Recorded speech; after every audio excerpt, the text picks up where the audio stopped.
So that brings us to a total of Okay. per month ang posible nakita. Big things come in small packages. Kasabihan ng mga taong hindi na tumangkad. Tulad ko. Speaking of which, may small house ako dito, my dudes, na I'm sure magugustuhan nyo. Maliit ka mang tao or malaki.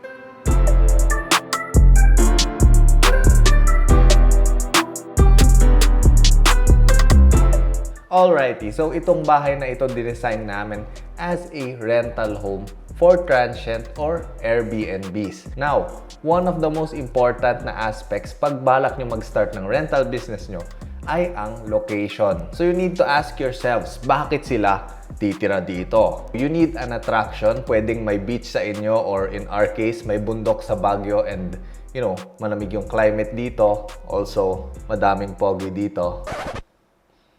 Hindi ako kasama dun. Emotional damage! Now, kung wala kayong kahit ano nun, kailangan yung rental house nyo ang maging attraction mismo. That is why I decided to go with this very striking exterior look with the wood slat cladded walls and unique shape.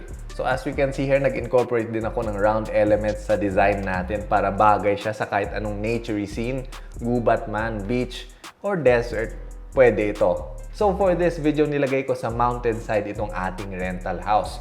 Specifically, dito sa Baguio. So magmula sa harap, may raw concrete walkway tayo that will lead us to our front patio.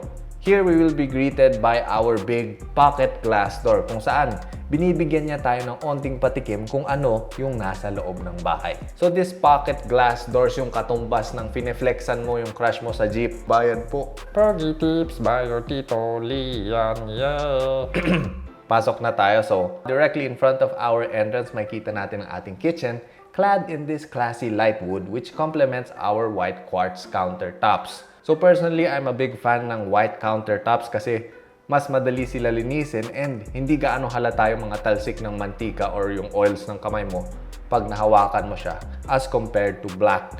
So kung titignan natin ang malapitan nitong ating left counter ay meron tayong step na pataas. So yung purpose ito ay para mas ma-define yung division ng ating kitchen at living space. Also, para pag may natapon ka dito sa countertop ay hindi siya agad bubuhos papunta dun sa ating living area. Or pag naghuhugas ka dito sa sink ay hindi matalsikan yung sofa natin dun sa likod.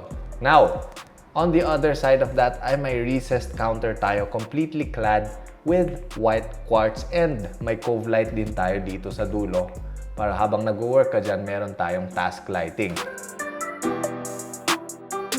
Then, for the stove, naglagay kami ng induction cooktop. So, ito yung nire-recommend ko pag balak nyo magpa-rent kasi less likely masunog yung bahay nyo sa induction stove compared dun sa LPG na burners kung saan may actual na apoy na lumalabas. Also, dahil flat lang itong ating induction stove, ay mas madali din ito linisin.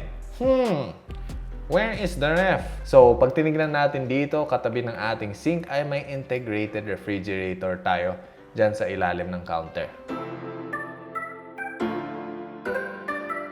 So one tip ko my dudes, pag balak nyo magpa-rent ay ipakita nyo sa guests kung paano gumagana yung mga bagay-bagay at yung location ng mga amenities tulad nitong ating under-counter ref na medyo hidden. So baka mamatay sa gutom yung guest nyo pag hindi nila nahanap yan. Also, baka ma-frustrate sila at i-rate kayo ng mababa. How do you know this stuff, Tito Oliver? So before nag-pandemic, my dudes, may rental houses kami dito sa Baguio. Actually, nanalo pa nga yung mga rental houses namin ng guest awards from Booking.com 2 years in a row. But everything changed when the virus attacked. Anyway, I just want to share itong mga tips na ito that helped us para maging top-rated na transient house.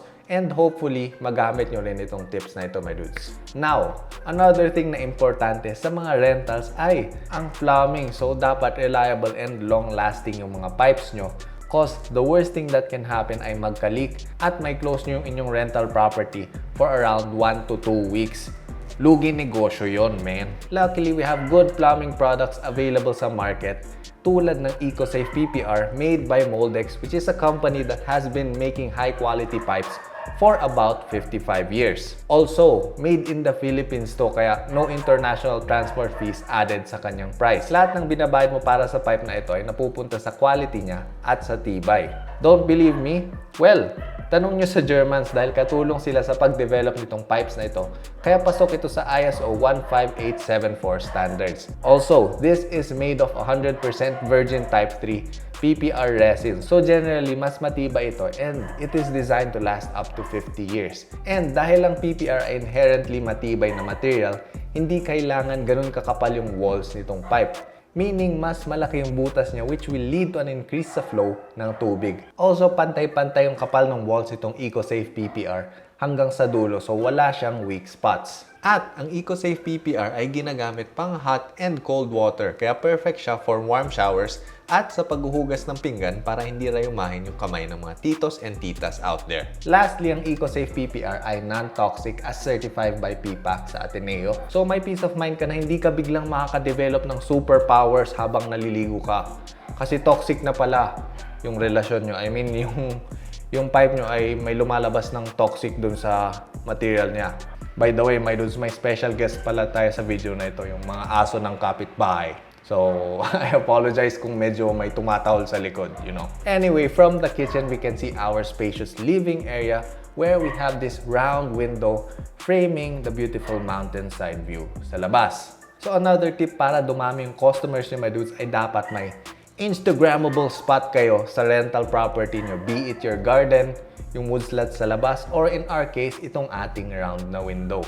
So basically, kahit anong bagay sa bahay that will make your guests say, ganda nito, picturean mo nga ako pang Instagram ko. Hashtag handsome. So in the mind of our guests habang nagpapapicture sila is, maiinggit si Mari nito pag pinost ko to sa Facebook. And bam! Free advertising. So makikita na yan ng mga Mars nila tapos share nila sa ibang mga Mars. Uy Mars, nakita mo yung pinuntahan ni Tiburcia? Grabe, socializations. Punta din tayo dito. Tag ko rin yung asawa mo para, you know. Hacks! So almost every area nitong bahay na ito ay dinesign ko with the intent na magpapapicture dyan yung ating mga guests. So tulad nitong ating bench window right across our living room, na-imagine ko na uupo sila dyan, may hawak na Milo, kunyari hot cocoa, picture, hashtag hot cocoa, hashtag no filter, hashtag rental ni Oliver. Now, another thing about rentals ay important ang storage space. So, that is why may storage tayo sa tabi niyang Instagram bench natin. And yung mismong bench din, meron siyang drawer sa ilalim. And then, meron din tayong built-in storage dito sa harap ng living area natin. Pero saglit lang, huwag kayo magpapalin lang dahil this is an illusion. So, pag pinindot natin itong cabinet na ito, sa tuktok ay bababa siya revealing our Murphy bed.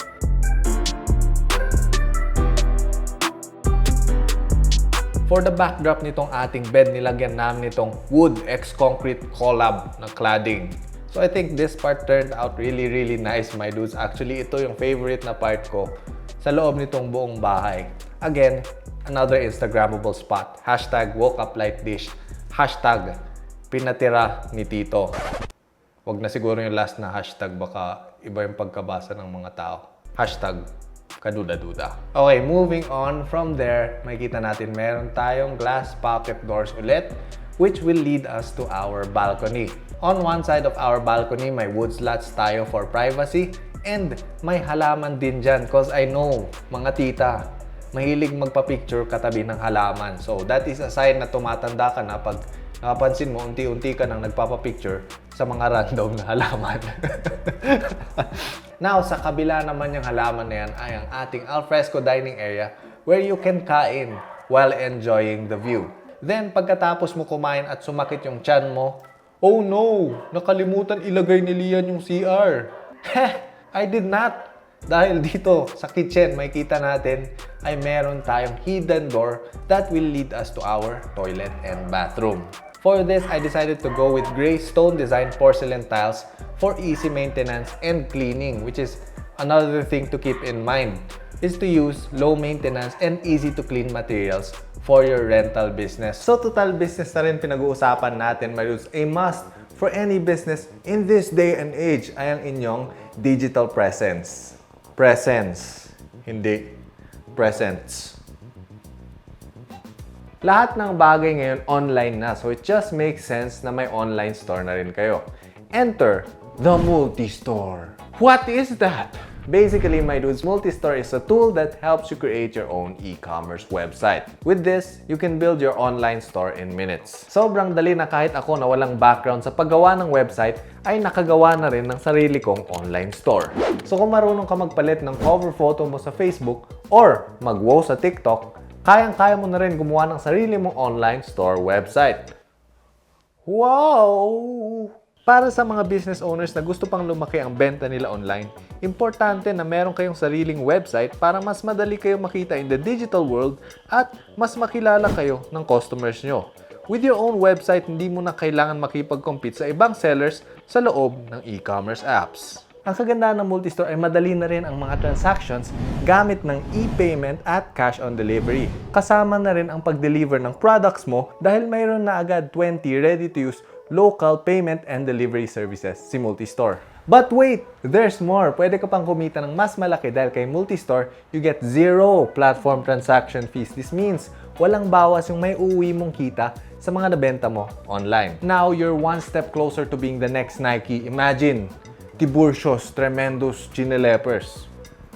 Pwede. Now, you might be thinking, paano ko ma-access itong Multi-Store? Easy! May free 90-day access tayong lahat sa Multi-Store thanks to Beyond Fiber. Ang kailangan mo lang gawin ay scan ang QR code, i-click yung link, at mag-sign up. It's that simple. Then, with just these 3 easy steps, your e-commerce website will be up and running. First step, my dudes, mag-sign up at ayusin ang ating store profile. Dito natin pwede piliin yung payment method at anong delivery services ang gusto natin. Second and most fun step ay ang i-design ng ating website. Madali lang ito, my dudes. They have a ton of pre-made themes na pwede nyo pagpilian depende sa kung anong vibe yung gusto nyo for your website.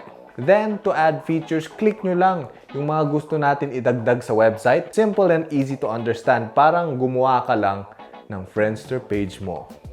Ako lang ba nakakaalala ng Friendster? Anyway, third and final step, upload your products. So dito makikita nyo ang ating merch, the Madudes line of Tito Candles, which by the way is legit merch. Links down in the description below, my dudes.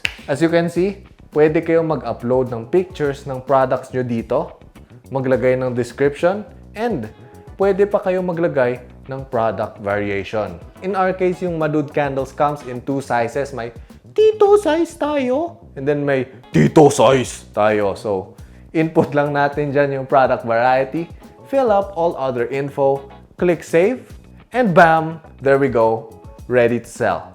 Now, for me, the best part about all of this, my dudes, ay yung kung gaano kasimple itong interface ng Multi-Store.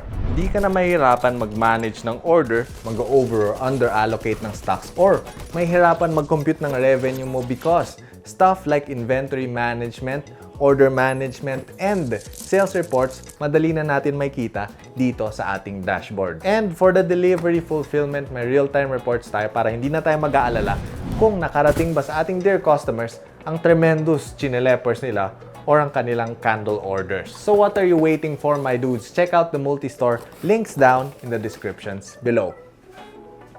Alright, moving on sa roof deck, my dudes.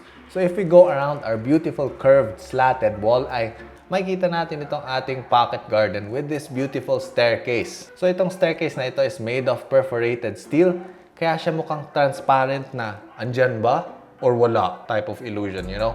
And I'm really happy sa kinalabasan nito, my dudes. Mukha siyang modern art installation dito sa tabi ng bahay. Which again, I'm sure magpapapicture dito yung mga guests natin.